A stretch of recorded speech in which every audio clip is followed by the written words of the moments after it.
Hello again, everybody, and welcome to the Mike Francesa podcast on the Mike Francesa channel, on the Bet Rivers Network on YouTube. After what was a wild Knicks win that puts them up now 3-1, they can come back to the Garden and close things out in 5, which would make my Knicks in 5 prediction look pretty good. But let's be honest. Let's just get it out of the way right now. In what was a terrible first half and then some wild classic shot making at the end of the game. Let's just get it out of the way. Forget, I don't want to hear nonsense. I don't want to hear homerism. I don't want to hear anything else.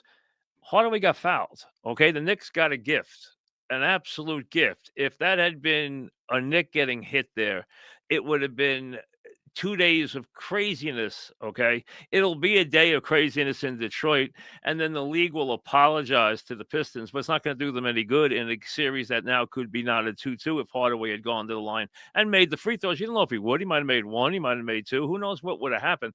But the bottom line is he got fouled. I mean, I'm sorry. That's a foul. Any league, any time, that's a foul. I mean, hey, they missed it. It was a crazy situation. It was kind of a wild ending to the game, but it was a foul. Now, with that being the case, Knicks get a gift. They get a huge break. They get a win.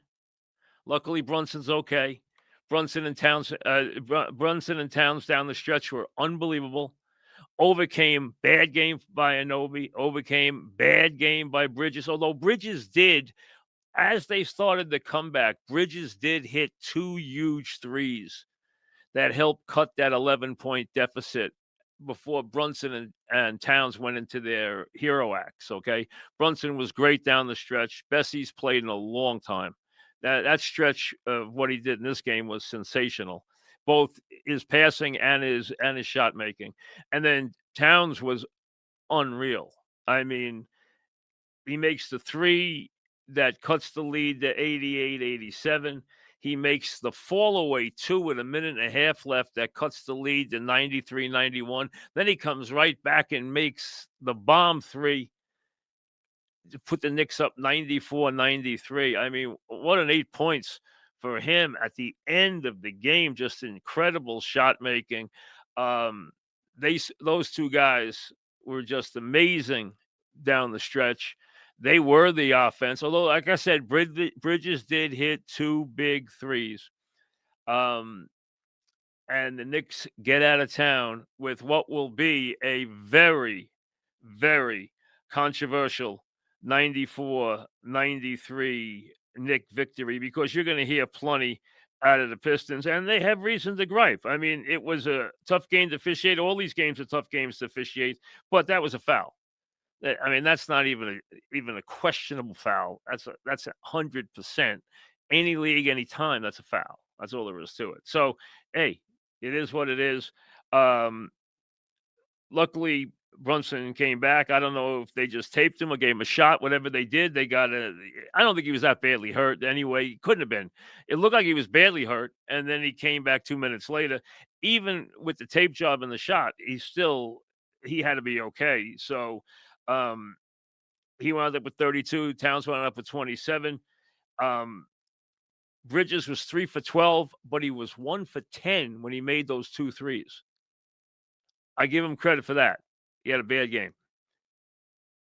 OG, 3 for 14. Tough game for him. Nothing out of the bench. So this was Bridges. I mean, this was Brunson. This was Towns. And they got the job done. That's all there is to it. It was those 2. Hart had a good all-around game, I thought, with 14, 10, and 5. And the Knicks, 2 very tough. I thought the Knicks would win the games in Detroit. Now, Detroit was much more raucous than I thought it would be. But the Knicks have played well on the road. The Pistons haven't been great at home. I thought the Knicks would do really well there. They won both games there. They weren't easy, that's for sure. You know, it looked like this was going to be an easy one, and then the Pistons got hot, and the Knicks went cold in the third quarter. Beasley, you knew was going to warm up at some point. I thought they actually could have gone to Beasley more than they did because Beasley got red hot. And when he gets red hot, he usually can knock 5 or 6 of those down in a row. He was calling for the ball. They weren't getting it to him because he had been so bad early, but he did wind up making 5 shots in a row there in the third into the fourth quarter. Bottom line is tough loss for the Pistons. Really good win for the Knicks and a huge officiating break at the end of the game. Okay. So now the Knicks can come home. I'm going to figure Brunson's okay. They can play a complete game, which they haven't really done. And give the Pistons credit because the Pistons have played well in this series. They really have. But let's be honest, the Knicks haven't had a complete game where you said, wow, the Knicks are really rolling, playing really well for an entire game. Maybe game 5 will be that. You want to get this over with. Because you let the Pistons win 5, you got a very good chance you're looking at game 7. You don't want to extend this thing another week of games. Not when you don't have a bench. Not when you got 5 guys. Not when you got Brunson on an iffy ankle. You want to end this thing in 5 games. Okay? It's important that they end this thing in 5 games. It will help them in the next series to win this thing in 5 games. That's all there is to it.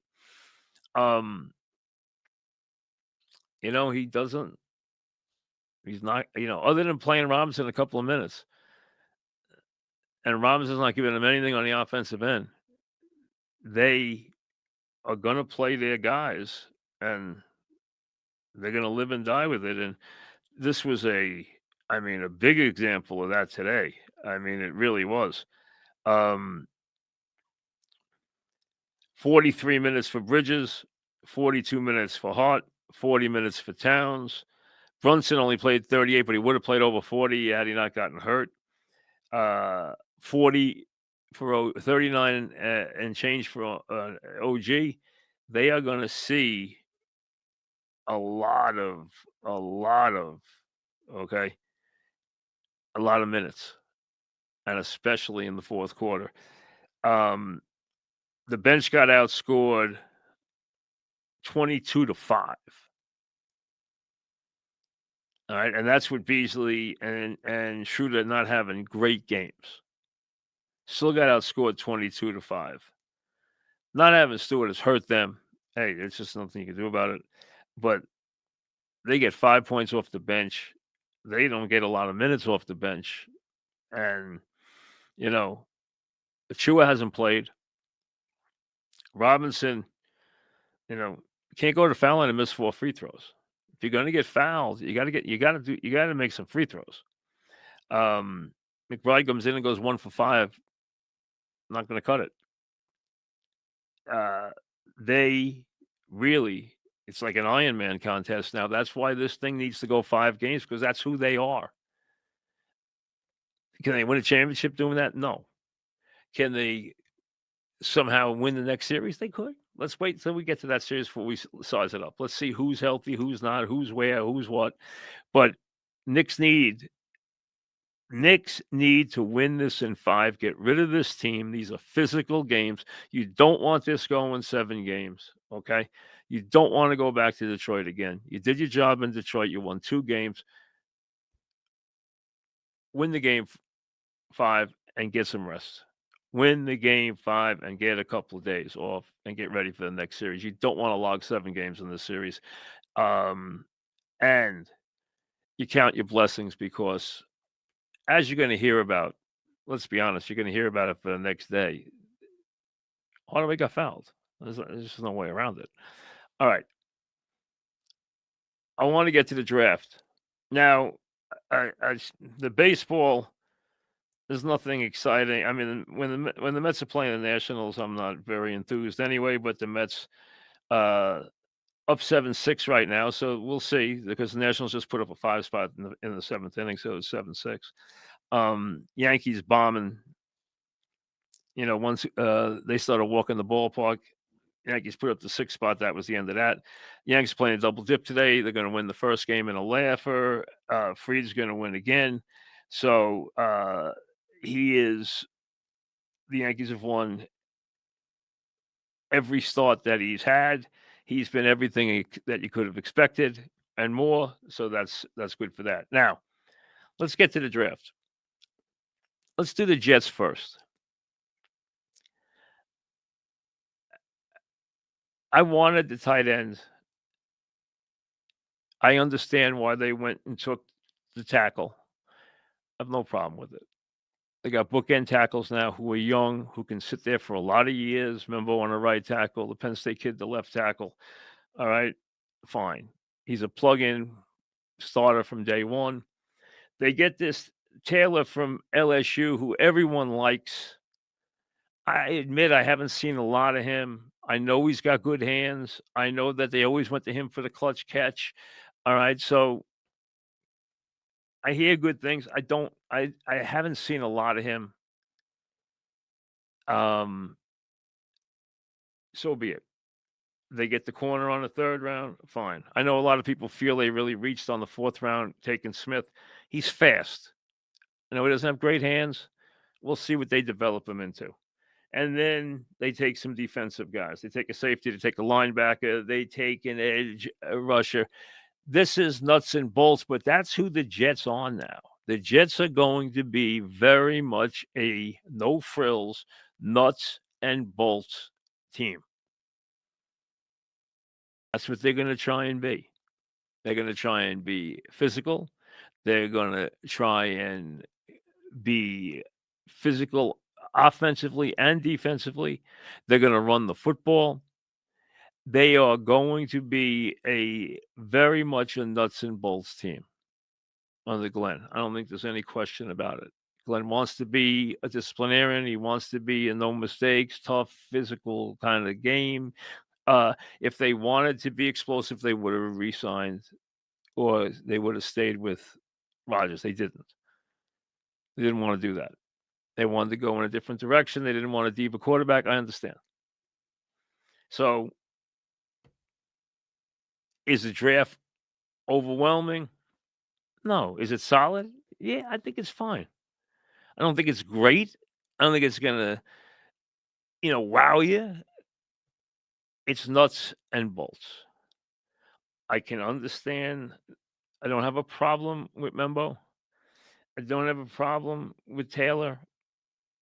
Okay. I know they like the kid Thomas at corner. You can question the Stevens move, but the bottom line is I'm not going to be picky with their draft. It's fine. I don't think it's exciting, but it's fine. Now to the Giants, which I think is not only interesting, it's exciting. Because not only did the Giants get a can't-miss player, and I think he is a can't-miss player. I think he might have been the best player in the whole draft, Carter. I'm saying that now because in a minute I'm going to say some things about him that aren't going to be so complimentary. Okay. They went and got their quarterback. Whether we see him or not depends on how they play the first 7 or 8 games. How the defense comes together. The defensive line should be terrific, helped by the 2 guys they just drafted on the first and with their first pick and their third pick. Okay. They have the makings of a terrific defensive line, which is giant football. They went and got the quarterback the coach wanted. This is who he wanted. Okay. They weren't taking Sanders. They were highly interested in the Louisville quarterback. He wanted the younger player. This is the player he wanted. He got who he wanted. He should get who he wants. He's got to live with the outcome of that. Now,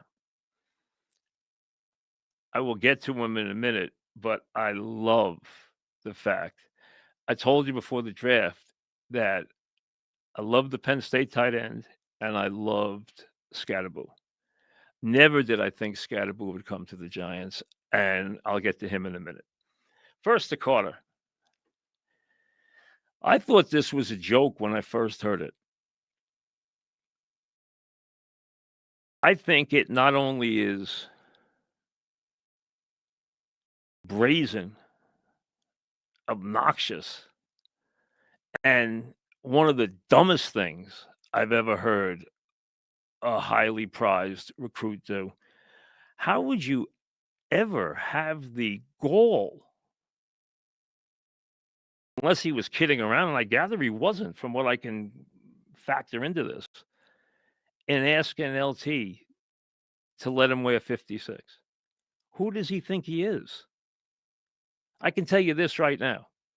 And I think Carter might have been the best player in the draft. I think he's going to be an absolutely standout player. I think he's going to probably be a star.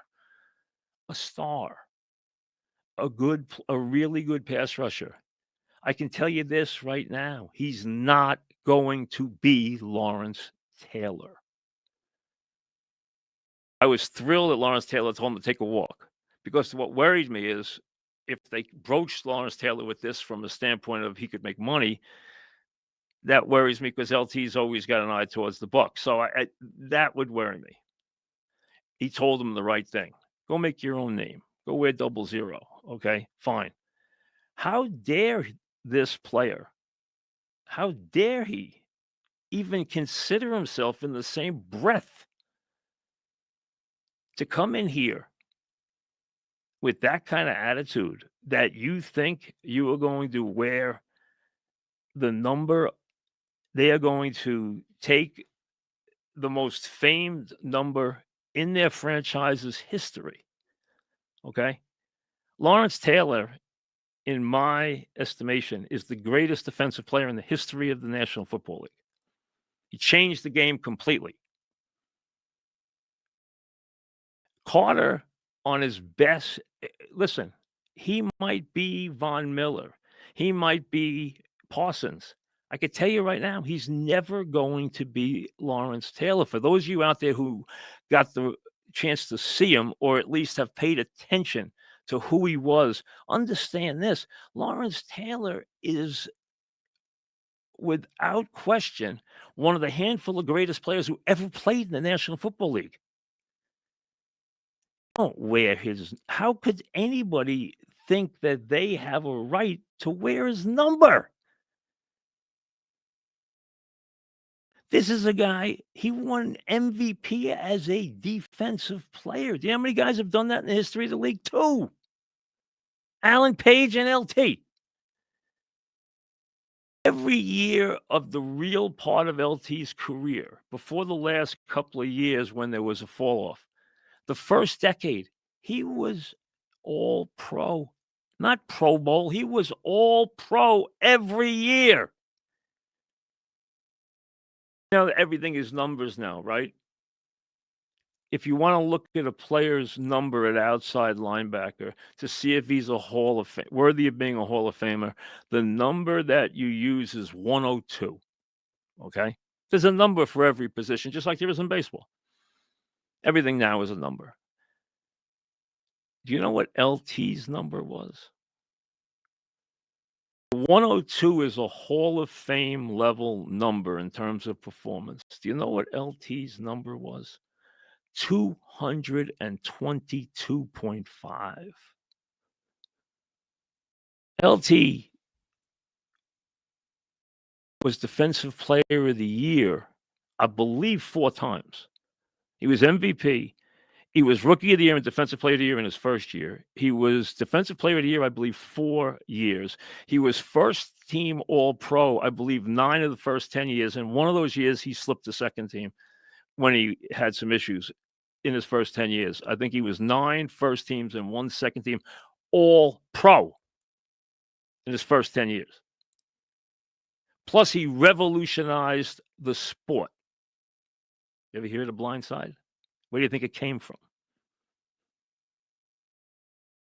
To compare yourself to this player, to think, if you're old enough to have been at Giant Stadium in the halcyon days of Taylor and Harry Carson and Parcells and Sims and the great Giant teams,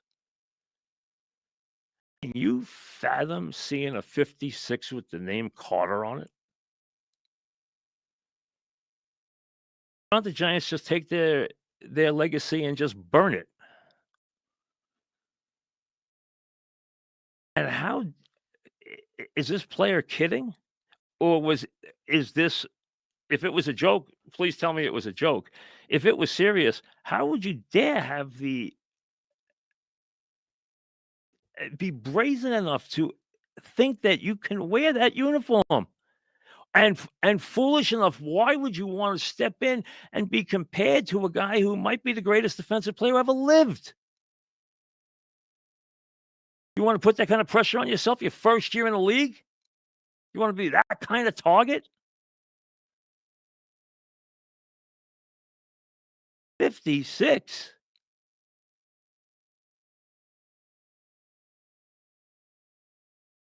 That's like walking in and asking the Yankees for 5. I don't think anyone would have the nerve to walk in and ask for 3. Okay. But how about if you walked in and said, "You know what? I want 5 or I want 7."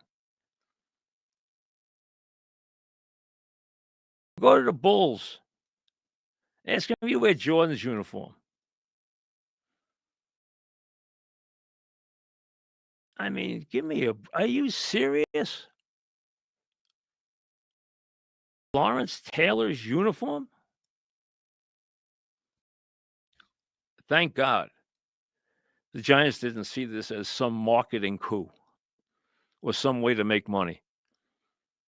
Because you know what? If I had to watch this guy wearing 56 and running around out there, I don't know if I could have done it. Not 56. Come on, folks. Be real.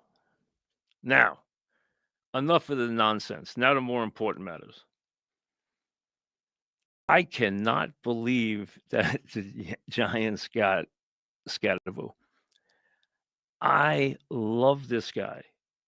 Let me tell you something. This guy is one of the most unique players that I've seen come into the league in years. I was going to be so fascinated to see if he can be as good as I think he can be. I'm going to tell you right now, I don't think he's a normal player. I think he's a special player. I think he's going to be a star. I really do. If the Giants give him a chance to be, I mean, this guy played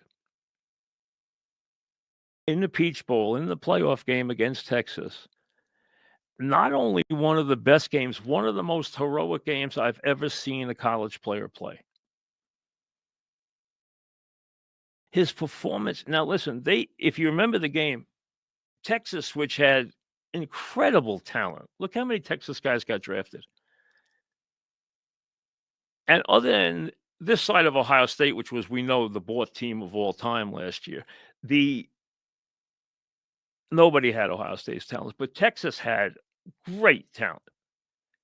And Arizona State early in that game, it looked like they were going to get run completely off the field. And this Arizona team battled back, and this player carried the ball for 143 grueling yards, heaving up, throwing up on the sideline because he's near exhaustion, and then takes the ball 42 yards for a touchdown, scores 3 touchdowns, scores a touchdown in overtime, plays one of the most brilliant games, had over, I think he had 90-something yards in receptions, 143 yards rushing, 3 touchdowns in one of the great performances that I can remember seeing in a game that Arizona should have won. They lost it in double overtime. They should have won. They got screwed on a call and they missed the kick.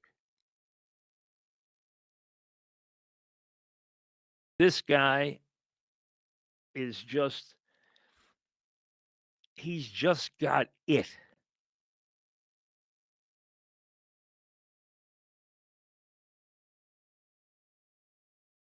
You know, some guys are just better than they're supposed to be. Some guys just have heart and toughness and an engine that is unique. That's this guy. He can do everything at running back. He can catch the ball. He can run. He's tough. He's physical. He's explosive. I mean, this guy, I can't wait to watch this guy. I hope they give him enough of an opportunity to show people what he can be because I really believe this guy can be a star. I cannot believe. Now, I understand that if you go by the triangle numbers, he's not going to light up the board. But you know what? That's not the way to look at football players. Sometimes their guys are unique. This is one of those guys. This is one of those guys. And I am thrilled that he is here. Absolutely, to me, just makes the draft. Listen, I think Carter's going to be a really good player. I think this stupidity and this nonsense with LT, hey, hopefully it's dead and buried and it was just a rookie mistake. And thank God it didn't happen for him because it would have been the worst thing that ever happened in his life. And we'll just chalk it up to, I don't know what, stupidity. I don't expect to see Dart. You hope, listen, if you're a Giant fan, you're hoping you're not going to see Dart right away. Because if you're seeing Dart right away, that means you lost the first 5 or 6 games because you know Russell Wilson's going to play the first 7 or 8 games. Remember, these guys are trying, the GM and the head coach are trying to keep their job. And now that Dart's here, they get 2 bites at the apple. They're trying to win games with a, let's be honest, over the hill Russell Wilson, with an improved squad, with a very improved defense, with a very improved defensive line, with Carter and Alexander, and now the addition of Skattebo, who I'm telling you, I just absolutely love. Who I hope give him enough touches. Just give him enough touches to show you what he can do. And it's just going to make things interesting. And remember, if they're 2-8, remember they're in a division where they're absolutely the 4th team. They have to win games next year, or at least be vastly improved. And they're playing the toughest schedule in the league. So they could easily get off 2-6. And if they do, what's left in the season? Or 1-7, you know what's left in the season? Putting Dart in and try and turn him into a quarterback so that you know in 2026 you have your starter. That will save. And then if he comes in and has a foundation and a relationship with Dable, they're not going to get rid of him. Other than that, if Dart doesn't do well, Dable he'll be banished. If Russell Wilson doesn't do well and Dart doesn't do well, you know they're getting banished. If you don't see Dart next year, well, that means Russell Wilson did pretty well. Or at least was much more competitive and they won enough games to keep their jobs. And then they can think about, depending on, unless Russell Wilson had a renaissance, maybe you can bring Dart into the lineup the year after. But I expect very good things from day one from Carter. Listen, comparing him to guys like Parsons and Von Miller is really impressive. He might have been the best player in the entire draft. But putting himself in the same breath with Lawrence Taylor is a joke. And let's just chalk it up to a rookie mistake.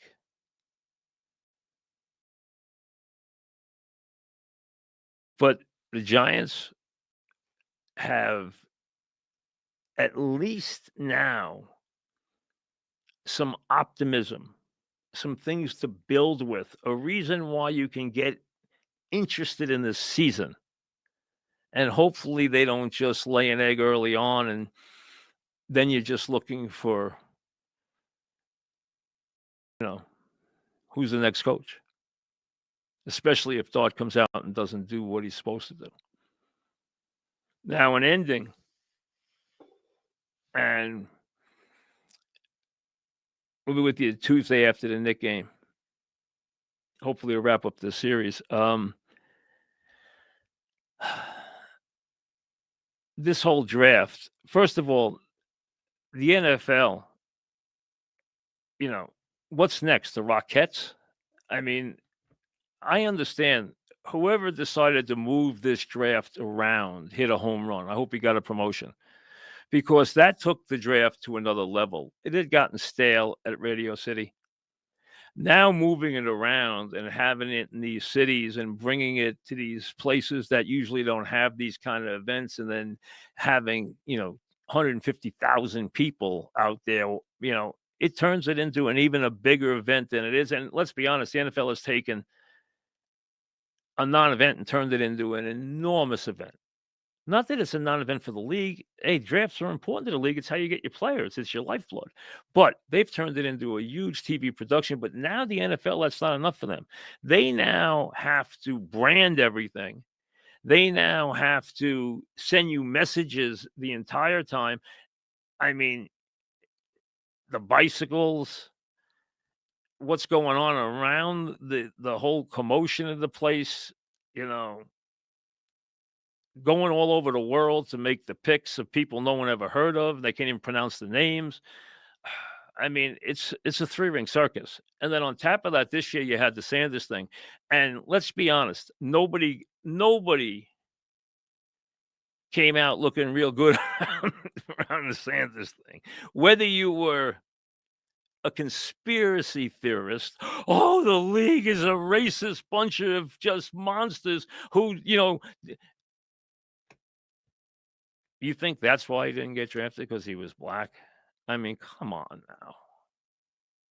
I mean, are we kidding? This was an unusual set of circumstances. I don't know exactly how arrogant and how privileged and how outrageous he was in these meetings. Was there some negativity towards him? Absolutely. What I could find out from people were very mixed on whether he was a really good prospect or not. Now, I think he doesn't come off like an impressive physical specimen either, but he looks like a good quarterback. He looks like a pretty good quarterback on film. Now, one thing to remember, that league is a terrible defensive league. Terrible. He's not in the SEC. I mean, that league, everybody puts up a ton of points. Everybody. You got to take that into account. But does he look like he can play the position? Yeah. Do I think he went a little lower than he should have? Probably. Was it some huge conspiracy? No. Is it the end of the world? No. It was to some of the guys sitting there. I mean, I thought Mel Kiper's head was going to come off at one point. You start comparing him to Peyton Manning and guys like that. I mean, get real. I mean, it was the whole back and forth, the whole life this thing took was almost silly. Now, he wound up landing in a good spot. I'd rather go 5th round to a team where I could start to 3rd round to a team that, I'm going to sit on the bench for 3 years because they got a really good player in front of me. Let's see if he can play. We're going to find out. Cleveland will give him a chance to play. Heck, they give anybody a chance to play the position the way the position's been played for them. Am I worried about how much money he blew? I could care less. He made $5 million playing quarterback last year at Colorado. I'm not worried about his finances. If he plays well in the NFL, he'll make plenty of money. He's in the NFL. Okay? There have been mistakes made on quarterbacks, and I'm surprised Mel went there, okay?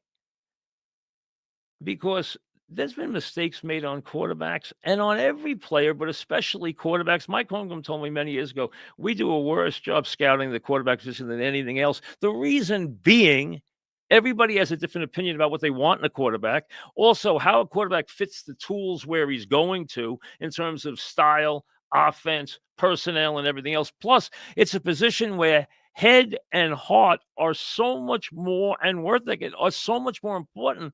You have to have all kinds of intangibles to play that position well on the NFL level. You got to have intelligence. You have to have leadership skills. You have to have toughness. There's so many things you have to be able to do to be really good at that position.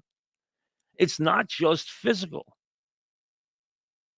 And plenty of guys who were great in college were terrible in the NFL.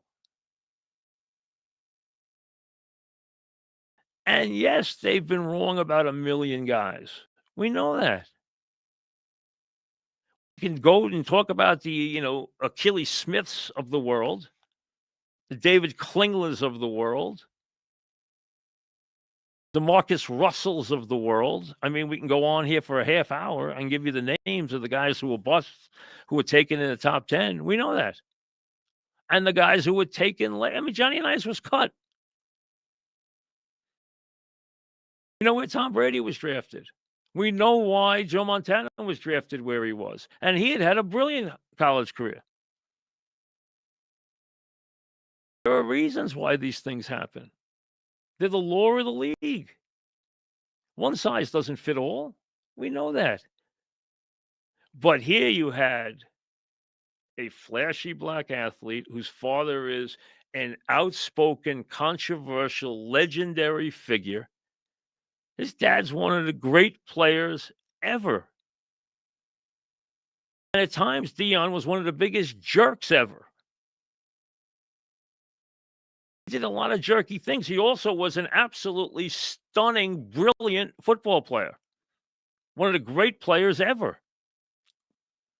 Nobody threw with Deion Sanders. And Deion Sanders, to me, I've said this forever, is the fastest player I ever saw in person on a field. And I've seen Bo Jackson, and I've seen O.J. Simpson, and I can go back to a lot of guys. And to me, the fastest guy I've ever seen in uniform run on a field is Deion Sanders.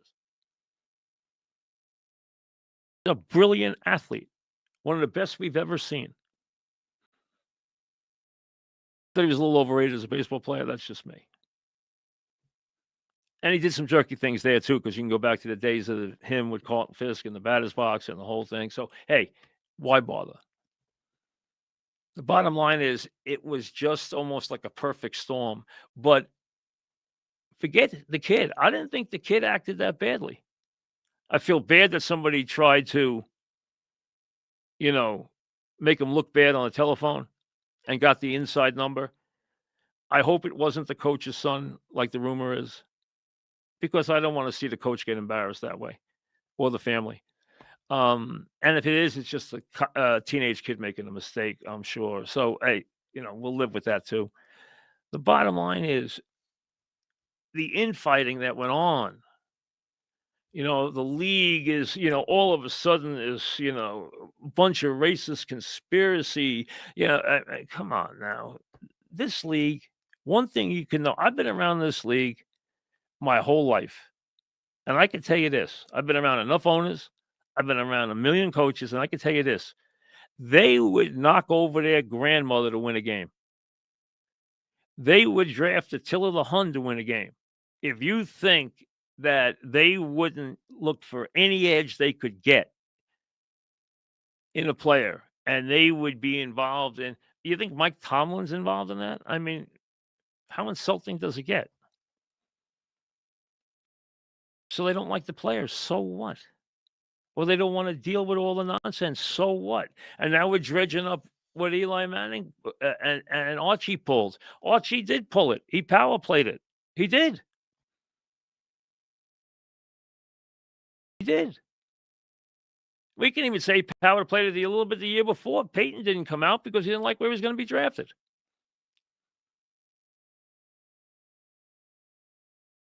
So he did right by his sons. It worked out great for him. Did they get criticized for it? They got criticized for it. There was criticism when that happened. They didn't worry about that. Was it like this? No. And I don't even know how much Deion power played this thing. I don't know what I didn't know what he did or didn't do. But early on, he said there were some teams we didn't want to be drafted by. You know what? It's all nonsense. and coaches coming out and making statements about players or anonymous quotes. Anonymous quotes are part of the draft. Sometimes they're real, sometimes they're made up. It's the way the game has been played forever. What, all of a sudden you're shocked by that? I mean, like I said, there was a lot of ridiculousness and a lot of really dumb commentary that went on around this thing. It wasn't as big a deal as everybody made it. This wasn't one of the great players of all time. Okay, this wasn't John Elway falling to the 5th round or Troy Aikman.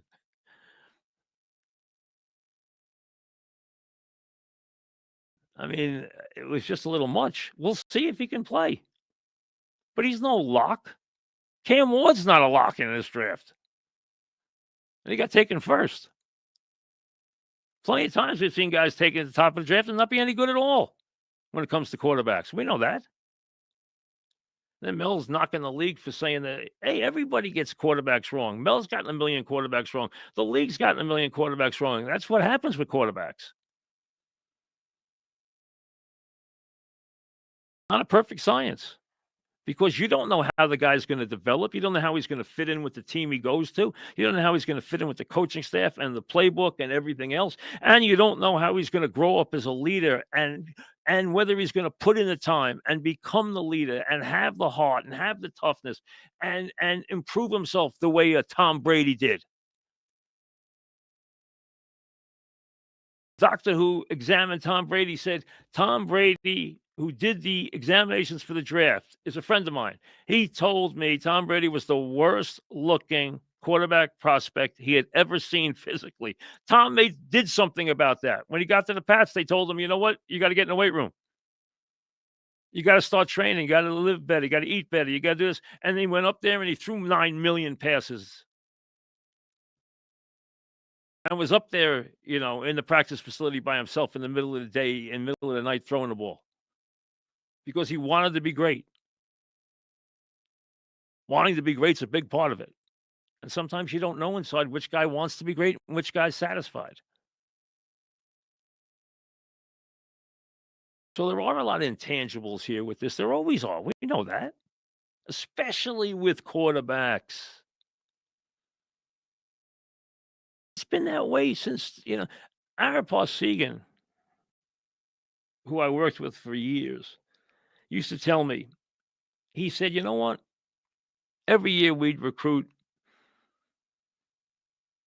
hand-picked best players in the country, right? And he said every year I'd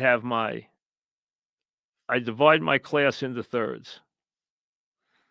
10, he said, a third, a third, a third. These are my can't misses. These are my middle guys. These are my long shots. And he said, you know what? Every year I'd have guys in the first group who would be scout team players, and I had to have guys in the third group who would become All-Americans. He said it happened every year.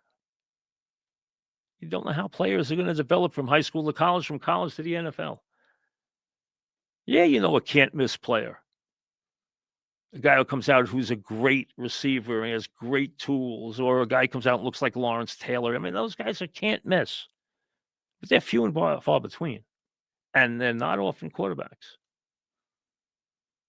Because quarterbacks can miss. Are they can't miss quarterbacks? We've had some.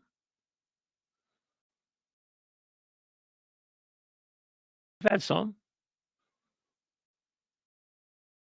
So this thing just got silly. Really did. And embarrassing.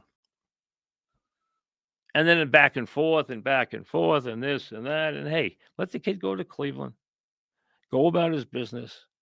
All he can do now is be quiet, go in, work hard, and try and win a job. And then, you know what? That's how he can pay everybody back with his performance, because now that's all that matters. Once the draft's over, nobody cares. Then it's about going out. What? We've never had a 5th round to become All-World.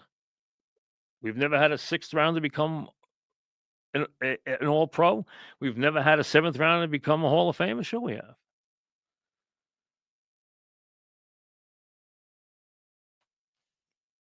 So nothing is earth-shattering, and nothing is that surprising. And this was, like I said, it just took over the entire draft to where they weren't even talking about picks. Cam Ward almost didn't get discussed. I mean, the whole thing took on a life of its own. It was bizarre. I've never seen anything like that. It just overwhelmed the entire draft. It was embarrassing. Everybody's got to be better than that. We'll see you later.